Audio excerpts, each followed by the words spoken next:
Hello guys. Welcome to Campus Conversation, the podcast where we unpack real issues affecting students in South Africa. I'm your host, Mtewane Fane, a second-year journalism student here at Tshwane University of Technology.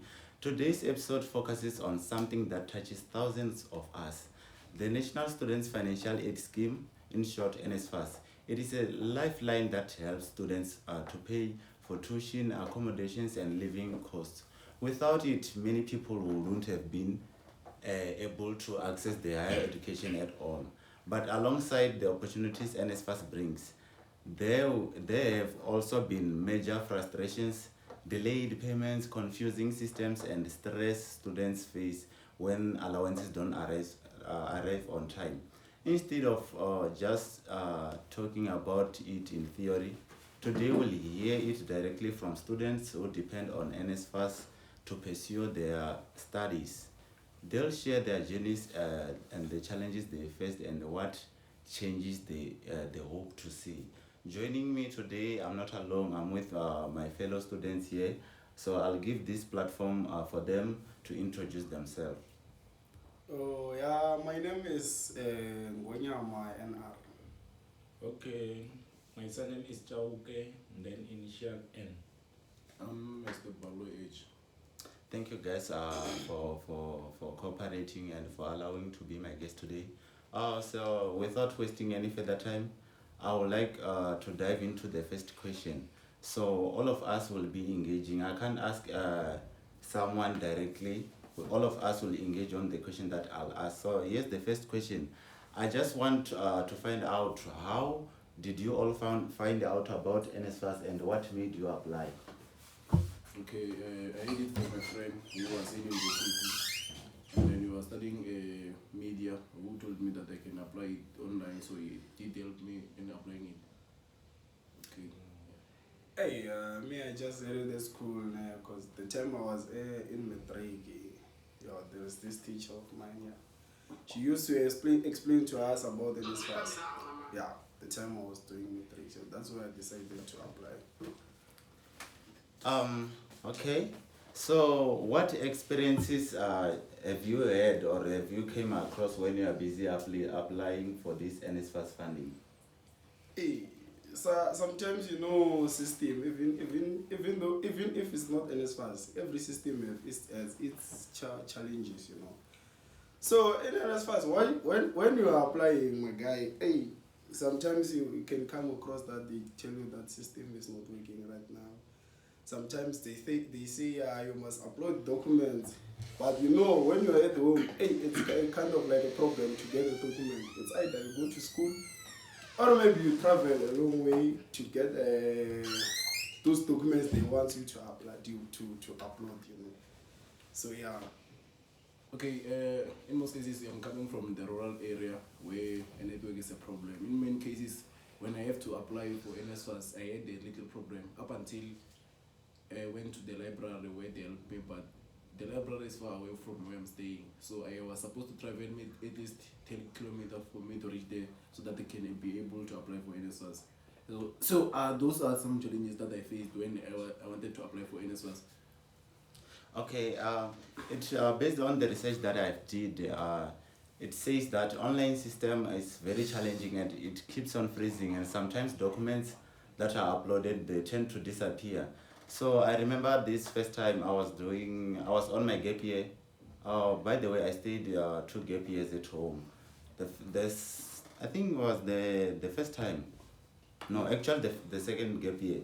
I applied for many institutions like Walter Sisulu University. That's where I got my admission.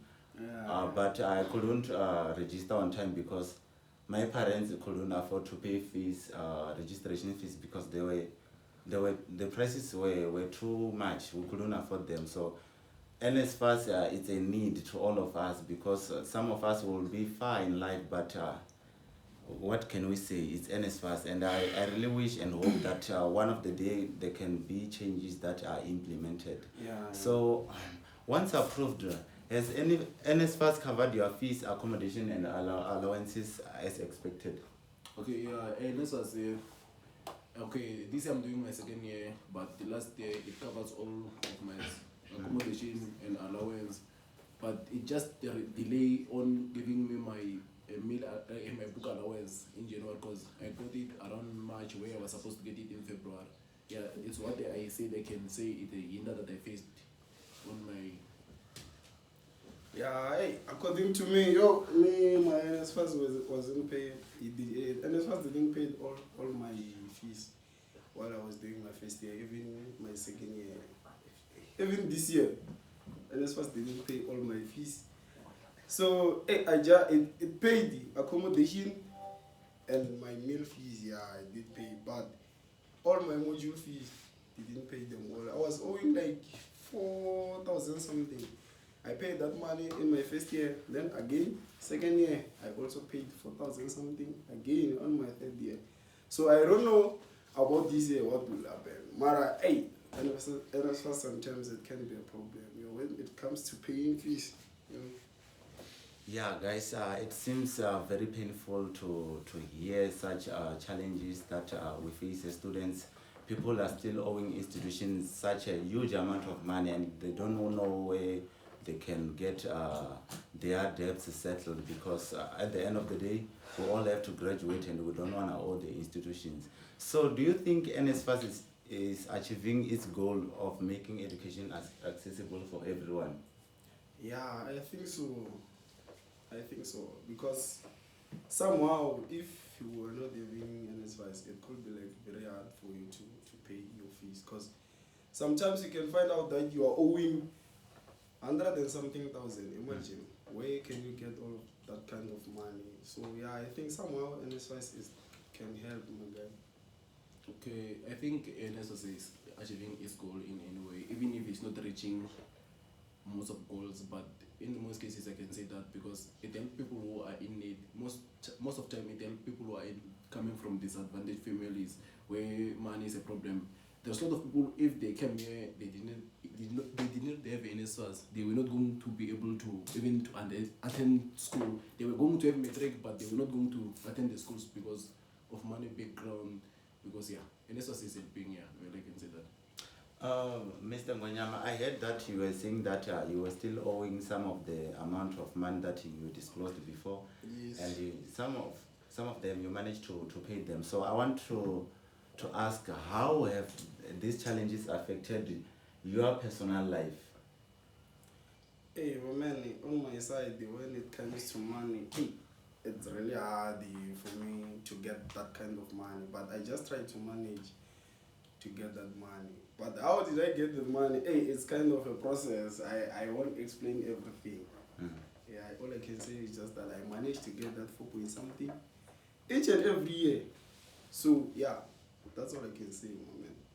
Okay, thanks so much. Earlier, I think mid September, I was at the GCIS at Hartfield, where there was a media briefing about NSFAS applications for 2026, Yes. whereby there were different stakeholders, CEO of NSFAS and Minister of Higher Education, Butimana Mela. They were saying that there are almost 820 something students who are going to sit for matric exams, and it turns that many of them, they won't get funding. So what advice would you give to students who are still doing their matric or who still want to apply for NSFAS? Hey, that one is kind of hard, but all I can say is that they should expect this kind of challenges. NSFAS can say you can't be funded just because your parents are working, and that time your parents are not working. So me, all I can say to them, they should expect that kind of challenges, and also expect to take a gap year. You can come across that challenge of taking a gap year just because of NSFAS. Or they shouldn't wait for NSFAS. They must just try to register to school, manage to get the money to register to the school, and all of that of paying fees, they will see them next year. You know what I mean? Yeah. Yeah, just try to register with all that kind of money. Because I know money of registration, I guess like not more than 3,000. Yes, they must prepare that kind of money, then register from school to school. Then after everything can come. Yeah. Any advice you can give to Okay, I can say they should prepare all the documents that required. Okay, so in most cases they require an ID, your ID, student ID, and then the parent ID. If you have both, yeah, sometimes it requires you to submit both, but you can submit one of them if necessary. And then some other thing that I can tell them, it should like, the soon as early it open, they should apply early, because if they take time to apply, maybe they want to apply late, they will be frustrated when the NSFAS system start to crash. But if they apply early, they will be able to see the errors that are in system. They will be able to ask for assistance from different type of people so that they can be able to apply it in early. Yeah, I can say that. Yeah, this is very sad to hear such stories from my fellow students. It is very bad coming from rural areas whereby you don't have someone or a guardian who's working, who's gonna pay for your fees. Imagine staying at home because of NSFAS. So, if you had any powers to change one thing about NSFAS, what would it be? Me, I can like just update the system. Yeah, because there are a lot of challenges when it comes to system.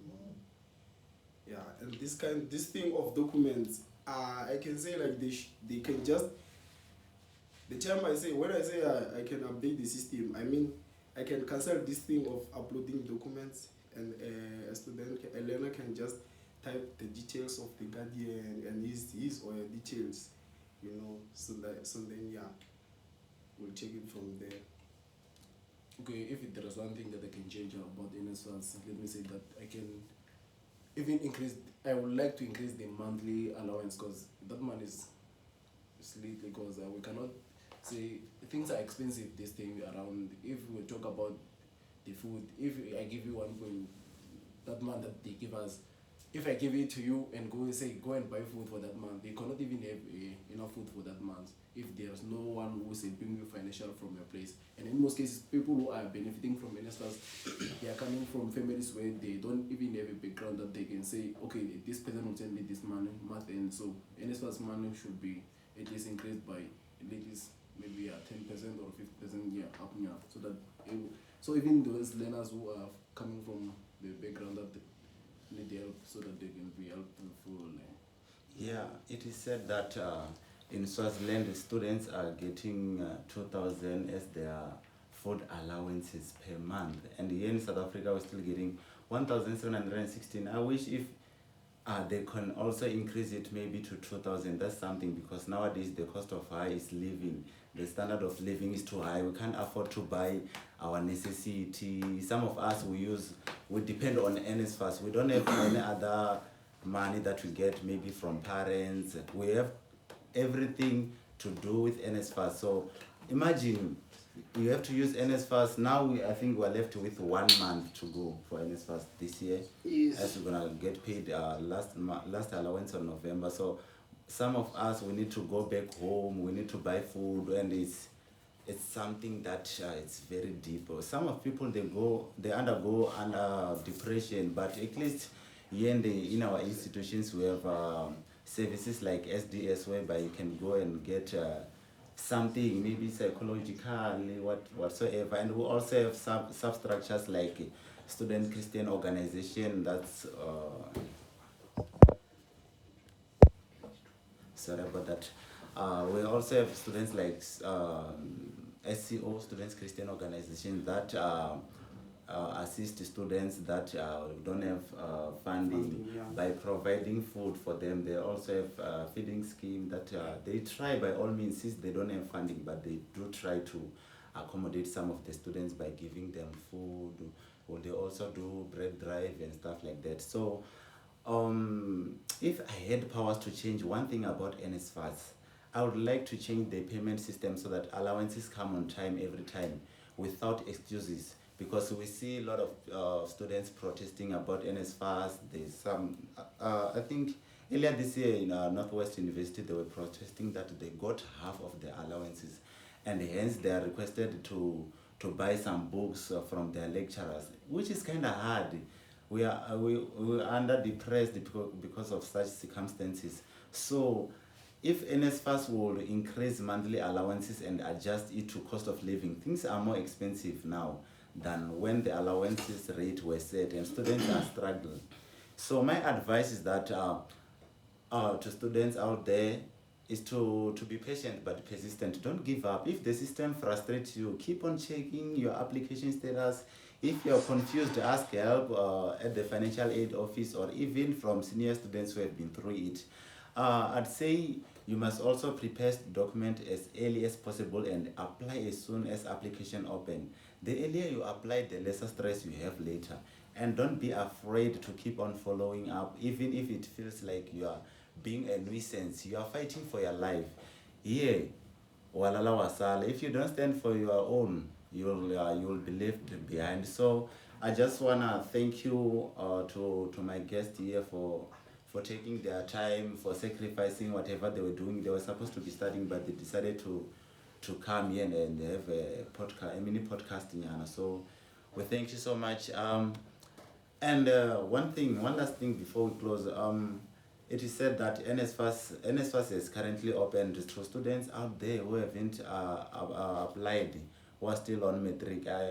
They still have a chance to prepare their documents and start their application as soon as possible, because the minister said on 15 November is the closing date of NSFAS. After that, there will be no reopening of NSFAS. So make sure that before 15th of November, have everything sorted, apply NSFAS to avoid staying on unplanned gap years. So I just want to thank you so much, Mr. Ngonyama and Mr. Baloy, for joining me today. What we've just heard is that NSFAS is both a lifeline and a challenge. One on hand, it makes education possible for students who might otherwise be left behind. On other hand, delays, low allowances, and poor communications make it difficult for students to truly thrive. The message is clear: financial aid should empower students, not hold them back. If we want to build a stronger South Africa, we need to ensure that young students can focus on learning, not on whether they'll eat or they'll pay rent this month.